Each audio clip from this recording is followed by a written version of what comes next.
armadilha preparada pra você. É uma guerra espiritual que você não vê.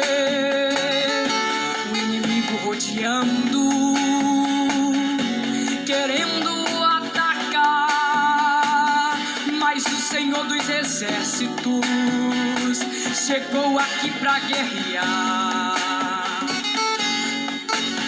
Ele vai exaltar o humilhado, ele vai abater o exaltado. Ele entra contigo no fogo e caminha no fogo ao teu lado. Ele vai confundir o inimigo, ele vai te livrar do perigo.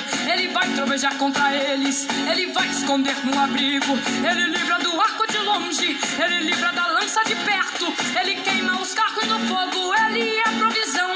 Seja no vale ou na caverna, nosso Deus está sempre perto.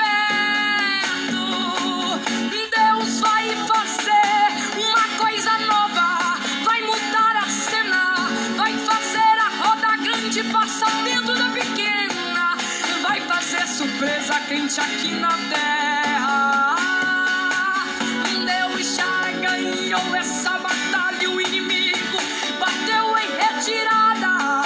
Esse problema até parece grande, mas pra Deus é nada. Essa muralha aí, pra nosso Deus é nada.